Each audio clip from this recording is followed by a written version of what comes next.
That's fine, sure. So it is recording right now. Cool. All right, guys. Well, thanks for joining me. Pleasure. I'm excited Welcome. to chat. Let's get started. Let's talk about EXODE. Let's talk about how you guys got started with scoring that web series. How did it all come about? I mean, Jesse, the director, is a longtime collaborator and friend for me, and also Jean-Nic. I'm also a cinematographer, so I shoot movies, shoot music video, TV series.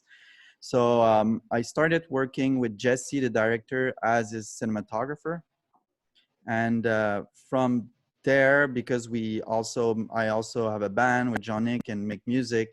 He asked us to score it also, so that's the way we started. And also in the earlier work of the director, Jean-Nic was also doing his sound design, so I feel like it was kind of almost like a one-stop shop. Like I was shooting it, Jean-Nic was doing the sound, and then we scored the stuff. But he didn't do the sound design for the series. But, No, that was more professionally done. So, what was some of your inspiration for this score for EXODE? I'd say I'm not sure, but all space movies, like maybe. It's weird because it just came out, but at the same time, this thing was done in 2016. So I feel like it's a little bit back, but definitely like Vangelis stuff and 70s stuff. But like, to be honest, I think Turbo Kid was the biggest influence. We just scored Turbo Kid like a year before that, like with the album version was released like a year before that, I think. So I feel like it was still like, when you listen to it, I feel like there's a lot of sound that are like an evolution of where we were in the mind space, I think. That's pretty cool. And then how'd you guys end up collaborating with Computer Magic for this, the single, The Sound of Nora? I'm not sure when we asked her, because like we met her a long time ago, and then we did a show with her in New York, in a small tour we did when we did the Mondo con, and I can't remember because we did 3 tracks, so I can't remember if we asked her to do that before Summer of '84 or if it was after. I don't know if you can remember, Jean-Nic, but I think it was a bit after. I think it was just a bit after finishing the score for Summer '84. Mm-hmm. So I mean, we started. I mean, we became friends. Sorry, what'd you say? No, go ahead. You go. Yeah, so we started, I mean, after doing shows with her, and we did a small tour after that as well, in Canada with Montreal and Toronto. And I feel like this is where we became a little bit closer with her, and we decided to do a little bit more collaboration. So we did a remix, and she featured on 2 of her tracks. So that's about it. You know, I was gonna say I was a big fan of the score for Summer of '84 that you guys did. I listened to that pretty often. Nice. Yeah, it was fun for us to do as well. So I guess, how did that one come about? Let's jump down to Summer of '84 for a minute. How did scoring that film come about? Well, we basically, this is our second score for RKSS, the 3 directors behind Turbo Kid. So it was only, we've been making films, scoring their movies or short films like since we know them. So it was only, I think, obvious that we would do the score for Summer of '84. Yeah, they're super good friends, and we've started working with them, I think, around 2000.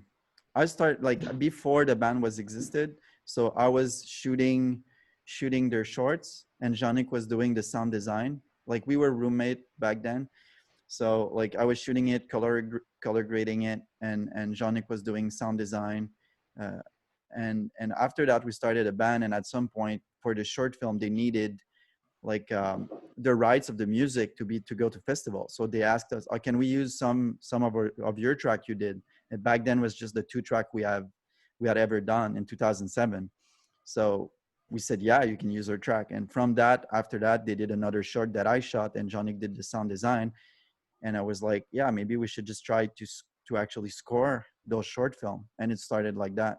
Like this is where we ended up making like soundtrack for movies. But before making music for movies, I was in the business as a cinematographer, and Jonik was also a film student that became like a sound designer. So that's why I feel like it just all makes sense. And we continue this collaboration because before working and getting paid to make movies with them, we were making them because they're friends. So I feel like it's really is like a friends relation type of deal. That's awesome. That's really cool. And I guess let's go back to the Turbo Kid for a minute. I'm a big fan of that soundtrack as well. Chronicles of the Wasteland. That's one of my favorites. I have it on vinyl, like the big old vinyl. I love it. It's actually Nice. hanging on my wall downstairs.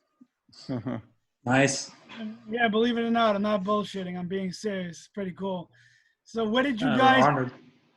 Yeah, man, for sure. Where did you get the inspiration for that score for Turbo Kid? How did that come about? I mean, it's did we I mean there's always like I feel like it's the same inspiration that was there for the music that we make. It's stuff that we were listening when we were younger and teenagers from the 80s, like 70s, 80s, 90s. But in terms of movie, like the movie, I feel like it was like a big love letters for the 80s. So for sure we wanted to be a little bit more 80s oriented that join us the first album we did. So for sure we went back to Vangelis and Shuki Levy and some Carpenter and some uh, Harold Faltermeyer and stuff like that. And Jean-Nic, I don't know if you have there's any stuff that Oh, I think you rounded up very nicely. Tangerine Those are Dream, inspiration. Yeah, that was So more for when summer of '84. but still like you still feel it. I mean it's still we were I mean such a Yeah, big fan of them that it's not as present, but you still feel it a little bit in some of the parts. Summer of yeah, '84 and was also definitely a craft work. reference. Yeah, also I'd say craft work for some kind of like themes in Turbo Kid. Hmm. Yeah. so when you guys score in films like Turbo Kid or EXODE or Summer of '84, I mean, how does it work for you? Do you see the film before? Do you score it after it's done? Do you score it before it's done? How do you know, how does that all We work? we always do the score on the image, but for Turbo Kid, that was our first actual movie to score it. And the fact that I had the screenplay for months before going to shoot, because I'm part of the production team, like as a cinematographer. And we also short like did a short about Turbo Kid before the movie, so we scored that Of as course. well. So I feel we already had like a little bit of knowledge about where we wanted to go. And I remember we did Highway 64 and Wasteland. Those two tracks were made before going to actually like to go on set. So that was a special thing that we never did again. But we did that just by being in the studio, and me and Jean-Nic was talking about the screenplay, and I was thinking like talking about the emotion I think where this scene should go, and we jammed two track that we listened before going to set, and that was cool. But we never did that after.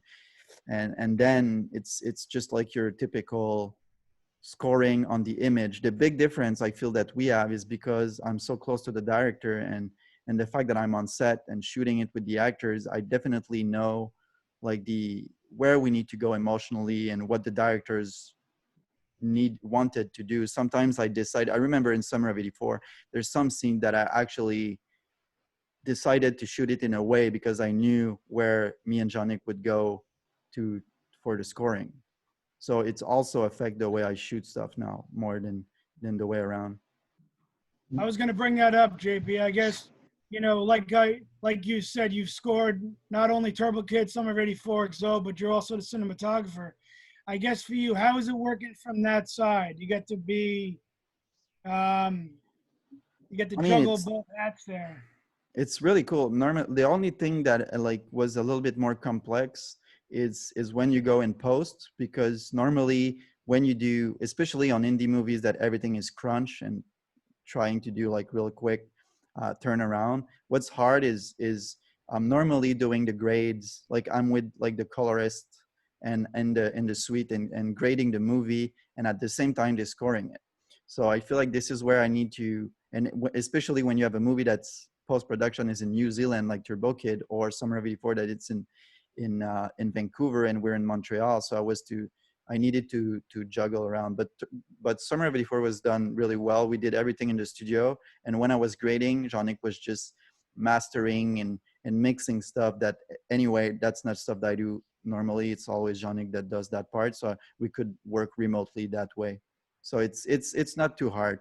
But in terms of like preparation and inspiration, I feel like it's such like a chance that I have to do both, because like it's two things that I love, and I feel like it's you definitely know where you want to go for the music emotionally, because you know the actual emotion. You were there, you felt it, you felt the actor like at like 2 feet of you doing the performance. And at the same time, sometimes I'll change the way I shoot, because I know like that I feel like that's where we should go with the music, and that's her style and stuff. So I know like I should do like a creep zoom or super slow shot, and instead of like cutting stuff around. So it definitely affect my job on the both sides. That's awesome, man. That's really cool. So, jumping back a little bit, you guys are talking about the band and all that. I guess, how did you guys come up with the band? How did, tell me about the name. I don't know too much about it. How did you guys get started with that? Why did you choose your name? Let's go You want to back a little bit. Let's jump back. you want to start with the story of the how it begins, Jean-Nic? I don't know if you. Yeah. Well, basically, how it all began is well, Jean-Philippe and I we were working in a movie theater in the food in the food operations, and Sure. we met and we bonded over talking about music and stuff, and we became good friends, and we moved in together as roommates. Been living together for we lived together I think for 5 years, and also there was Max. We were three back then. Maxim was always also working at the theater, and he was already friends with JP. They were together in film school before, and one day, well, I was obviously making music on my own for fun, and like I had other projects, and we started. JP was interested in trying to make music as well, so I kind of like I gave him like programs like Reason, and he started like making music on his own on his in his side.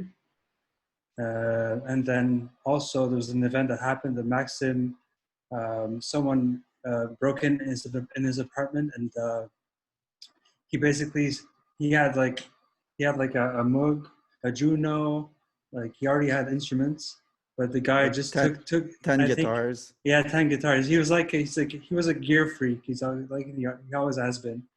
And the guy came in and he just stole a pair of jeans.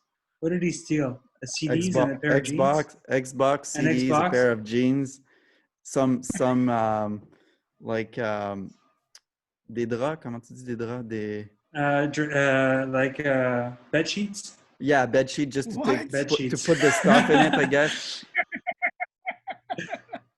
Yeah, but he left the synths. He didn't take the synths. So Maxim obviously was a bit freaked out.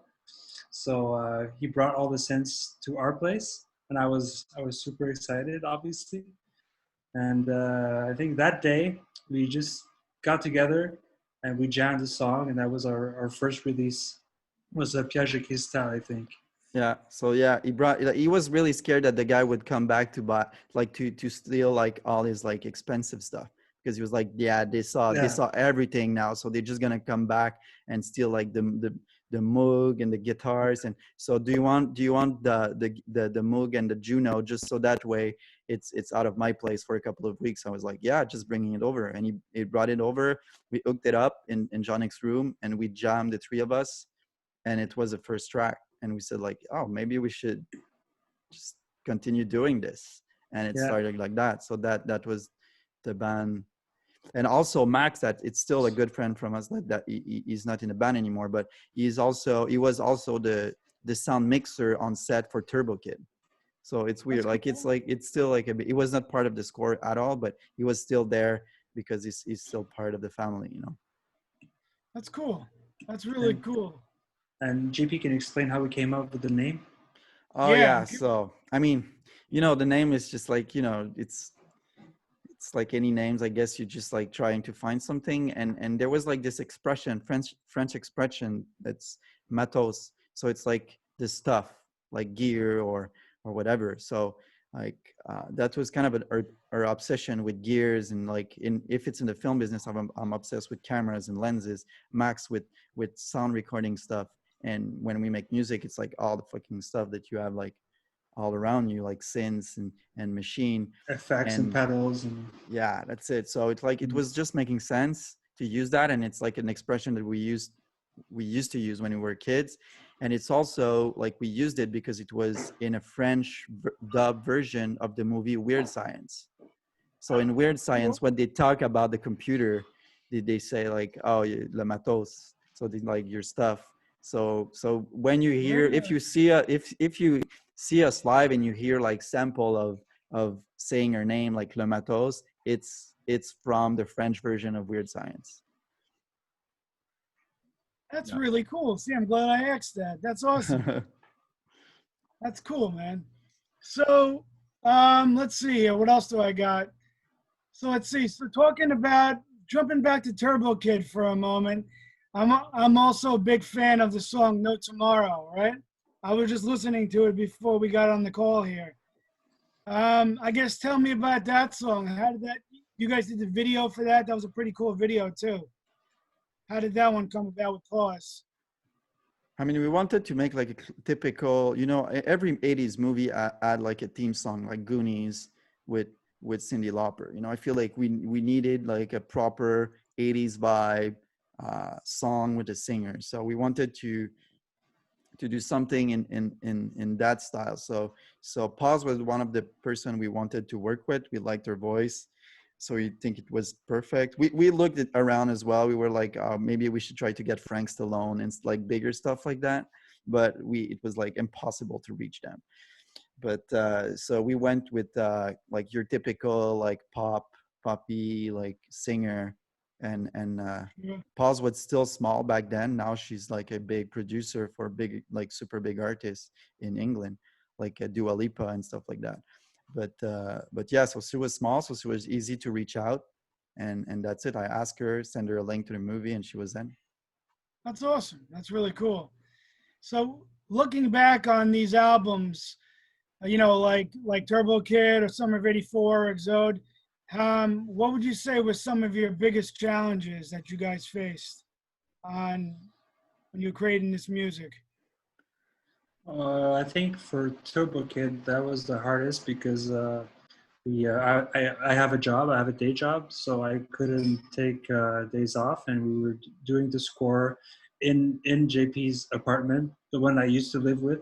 JP, he was still living there in a small room every evenings for like a full month, like every evening. So that was very like I don't know, tiresome in a way, but at the same time, we uh, we never did something within a month so short, and it made sense.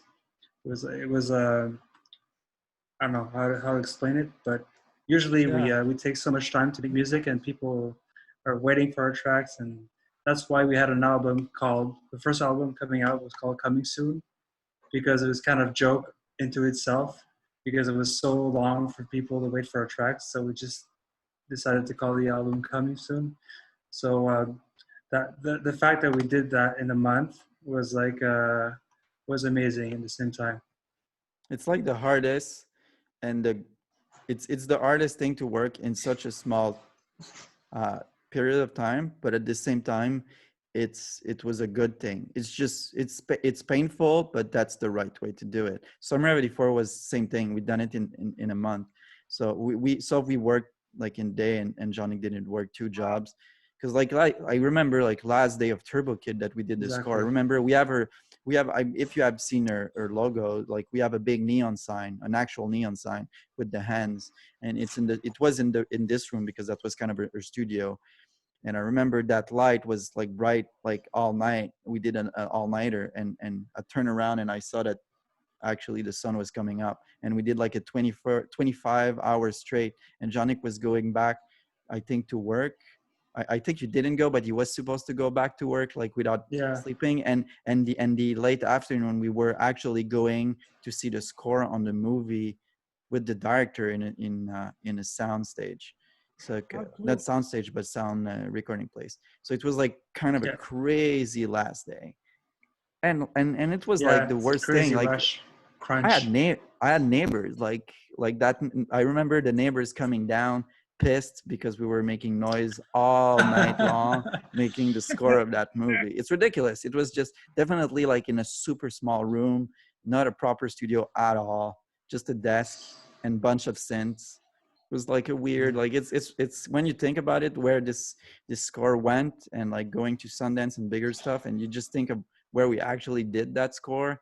It's so weird, really, really weird. Yeah. That's awesome. And We one had a question name I for always him. have. What? We had a name for that neighbor. We had a name for the neighbor. Ah, yeah. Remember? We I know used to it's not call that. him Shark Eye. Yeah, Remember, but he's it's not. like in French, it's like "Yeux de requin." Like he came up with like fucking big eyes. It's as if he had like shark eyes. Yeah, like with bloods in it because Yeah, he was so exactly. pissed because of the sound. Yeah, we were back then. We were younger and a little bit stupid, I think. But Yeah. that was not that neighbor. That was another one. I remember. But yeah, Okay. crazy Oh my stuff. God, hysterical. So what do you guys do on each of these albums, to keep them sounding different? Like how does it, how do you make sure that you're not reusing the same sound or maybe you are? I mean, how does that work for you? I mean, I always feel like that would be a challenge with this kind of music. I don't think it's that much of a challenge because we keep like a four on the floor bass like that. That's all like it's kind of like the the painting the medium we use, like the kind of beat we use, that doesn't change much. But the sounds like this, there's so much, like we have so much gear, we have like so much synths. There's so many sounds that you could pick. Like it's not very difficult, and we have sounds that we go to. Like we have like the go to like Sarah, bass from Sarah. I don't know if you heard the song. That's like one of our go-to synth sounds. We have like a bunch of like synths that we like to call back, like because they usually work. But The yeah, Juno exactly. leads. I mean, yeah. Yeah, I but feel like yeah, it's like you said. I think it's that's the thing. You can create something totally different, and you just had that one sound that it's so part of us. Like I feel like we kind of own those couple of sound that we have, and you just put that there, and even if it's quite different, you kind of still feel that it's us. And I feel like the emotion that we put in our music, we don't really think too much about it. I think it's just what happens. So I feel like that also a continuity in terms of everything we do. So even if we change the sound, you kind of feel the same kind of emotion or like melody that we normally use. But it's not, we don't like, I mean, we tried maybe a little bit even too much on Summer of '84. Like we're a big fan of Tangerine Dream, and maybe we went a little bit too far in the reference, but I feel like that's one thing that we were like in this movie. I was like, yeah, that's let's get a little bit of that Tangerine Dream vibe. And but everything else, it's you look at a screen and you score it. So I feel like it's this is what dictates what we're making. Like, yeah, it's going to be with sense most of the time, but it's the melody and everything. It's the actor and the way they do the editing that's going to dictate how it's going to sound at the end. Yeah, Awesome. I don't think we put too much thought into what we're gonna do. We just do what we feel at the moment watching the screen. I think for the most part. Mm-hmm. Yeah, That's awesome. definitely. That's really cool. So you guys are signed with Death Waltz and Mondo Records. How did that come about for you guys? It's when I was shooting Turbo Kid. I mean, I was a collector, like I collect vinyls, Sure. and I was like a big fan of Death Waltz before Death Waltz was with Mondo. I had a couple of Mondo, but I was mostly interested by Death Waltz because Death Waltz was more like horror and giallo and stuff that I'm really into, um, more than like the big blockbuster that I also like. But it was what I was collecting was Death Waltz, and and on the set of Turbo Kid, one of the producer was Jason Eisner, who is like the director of Hobo with a Shotgun, and Sure. also the Dark Side of the Ring that's playing right now on Vice. And so That's awesome. he knew like that he knew Spencer from Death Waltz, and and he knew I was a fan, so he just introduced ourselves together via email, and I send Spencer the uh, the join us link, and from that he was like, yeah, I wanna reissue that album because it was never released, like never properly released. And from that I was like, because I was a fan of the label, I feel we just decided to continue with them because I think, and I really think they are the best, like in term of production, like, you know, when it's like a Mondo that Waltz, you know, artwork is going to be crazy, quality is going to be there, and it's going to be like limited. It's just like a nice piece of art, you know, that they're selling. I can't tell you how many of them I have. Yeah, I know. Probably my vinyl collection from them is insane. So I have quite a bit. So let's talk about, can you guys kind of speak to the current popularity of synthwave music today? Why do you feel that it's so popular? I feel that it's popular. Why do you feel it's popular? I feel like it's popular, but it's popular still in an underground, like, you know, genre. It's I mean, it's definitely video games. I feel like it's the callback to the 80s, like we all grew up, like bunch of it is from the 80s, and I feel like it's the video games, like definitely like the like, I mean, I think Turbo Kid is a big part of it because it was at the beginning of this like comeback of the 80s, but also at the same time as Turbo Kid there was like Kung Fury. So I think Sure. that's, and just before us there were Drive as well, that it's not synthwave, and I don't think Turbo Kid is synthwave that much. I think Kung Fury is definitely synthwave, but I feel like all that became like that, like brought back some attention and popularity to the 80s. And before that I think like Super 8 was like not in the music, but that was the movie that brought back the 80s on screen, 80s you know, revival, yeah. the Amblin, 80, Amblin movies, yeah. yeah, definitely, exactly. So I feel like this is where everything started, and then like the like Blood Dragon video games came out, and I feel Yeah. like all that add up to became like what it is right now with like Stranger Things and I mean it, and like name it, like everybody's just into it. I think pop cultures is back with the 80s. I think now it's gonna start maybe fade a little bit, and the 90s are coming back uh, a little bit more, Well, I but don't know, because there's like Lady Gaga and Dua Lipa, like both their latest yeah. songs are like super like synthwave inspired, or I don't know if you Yeah, heard them, but that's crazy actually. Like the new Lady Gaga album is, I yeah, mean, the Weekend as well, working with Daft Punk yeah, and stuff. Feel like the Weekend, and before all that, there was like I think Kavinsky was like one of the biggest part of that revival as well. Like like we like Kavinsky and we've met him before, and he's a nice guy, and everything he did was like really highly inspired by 80s. And I feel like he was one of the big, like the first like electronic artists to actually put that synthwave vibe before it became like what it is right now. I feel like synthwave right now it kind of changed. It's not what when it like it used to be when we were making stuff that we called synthwave. I think now it's really more like into trying to recreate the 80s in a pastiche way, like all in. feel like it changed a little bit, but yeah, it is definitely popular. Sweet. That's awesome. And what would you say was some of your guys' favorite composers? Some of your inspirations? In movies, Well, like definitely, yeah. In movies? Yeah, go Yeah. ahead, Dippy. no, you can go. I mean, there's Vangelis. yeah, same. Vangelis, Shuki Levy, who did it's called Cité d'Or in French, but it was like this like Saturday morning cartoon that we used to watch. That thing it's stuck in our head. Like it definitely is. Like me and Jean-Nic, we like that's one of the reference that we connect really hard is like that one.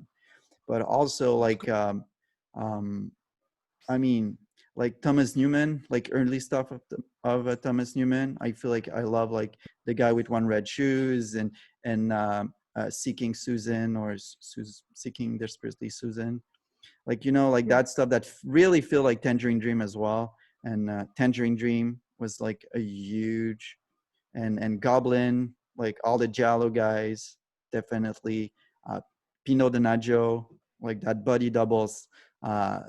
Team is like it's amazing. So all that stuff is definitely, and I always have problems saying his name, but Harold Faltermeyer. Faltermeyer, yeah, Falter, that, definitely.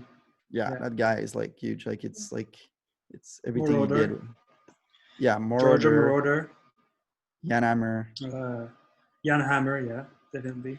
Also, but the guy who also did Commando, what's his name? James Horner. Yeah, Yeah, James Horner. James Horner. Yeah, definitely that Commando soundtrack is like we're obsessed with it. And Yeah. like he did 48 Hour with the sax and stuff and the steel drums. All those guys are huge for us for sure. But also in the new, like Johan Johansson was definitely an inspiration for EXODE because like the distortion of the drum, like we kind of stole it from him. You know, it's Cool. like I was obsessed with it in Sicario, and I was like, yeah, we should try to add a little bit of distortion and play with amplitude and stuff like that. And also Hans Zimmer. I mean, like that, like it do a lot of stuff, but his Interstellar soundtrack for me, I think, is one of the best soundtrack ever made. It is an Yeah. amazing soundtrack. Yeah, it's very like emotionally, it's very strong. Yeah, it says. I mean, I feel like it says more than the actual script. Like you don't need the people to talk in this movie. You just need to listen to the score, and you know where you are emotionally. It's crazy. There's a score for a movie called Gravity. It's by this guy named Stephen Mm-hmm. Price. And I felt the same way about that. That I felt like that was like a character in the movie. Mm-hmm. I feel like it was like a third character in the film. Yeah, it is definitely. I mean, and sound design I as think well. I'll rewatch it. I think I'll Yeah. rewatch it because I don't remember the score. I saw it in theaters. I think Oh yeah. I'll The give it a score is go. brilliant. I think he ended up winning an Oscar for the movie for the score as well. That's how big it was. Hmm. So yeah, it was fantastic. So all right, last question we got here.